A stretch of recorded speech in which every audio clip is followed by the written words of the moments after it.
2004, a U.S. veteran drove his modified bulldozer, rampaging in Granby, Colorado. Even with armed police dispatched, they could not stop his wanton demolition until the bulldozer's tracks got stuck in the terrain, and he ended his life inside the vehicle. People initially said he was crazy, but after understanding the situation, they respectfully called him a lone hero. Let's turn back time to 1991.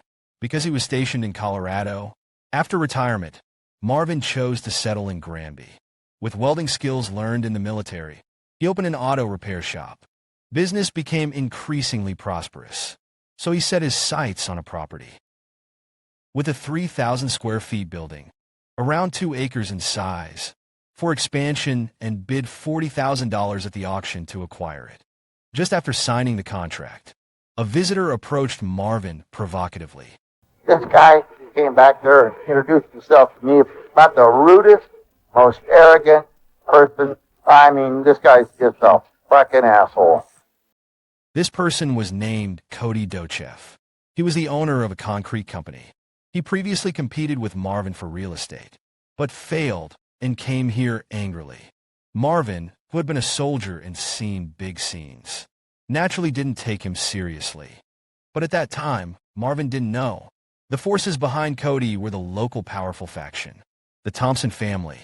He also didn't know what kind of oppression he would face in the future.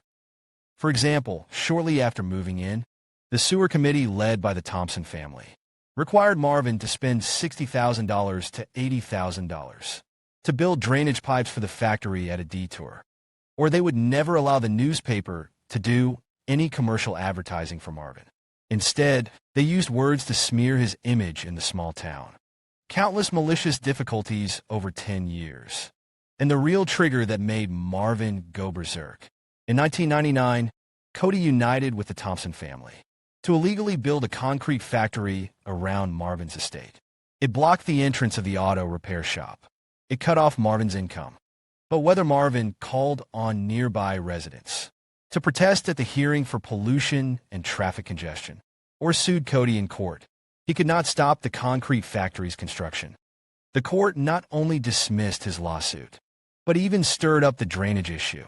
It prohibited Marvin from operating. He had to pay a fine of $100 every day. Such conduct naturally seemed to Marvin as collusion. It was only to drive away him, the outsider.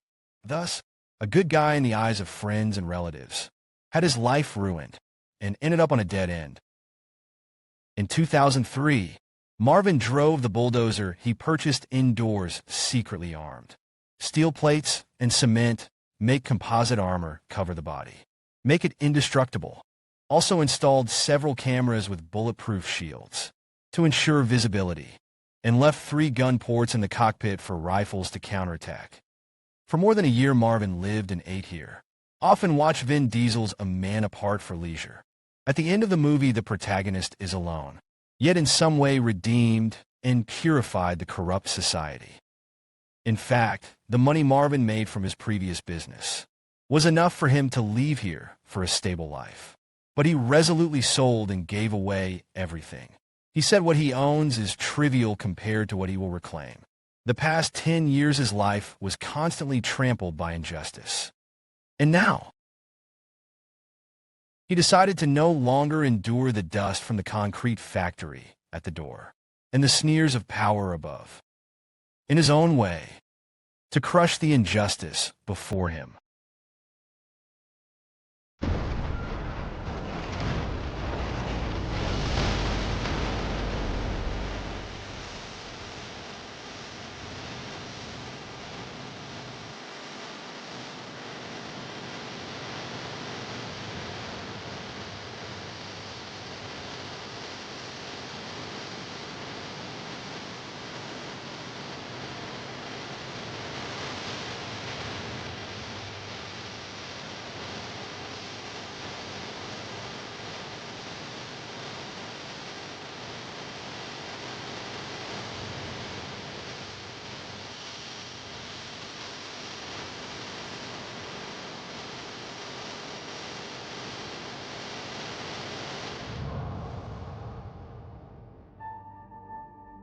Anyway, hey, I hope you all have a great time, a good life.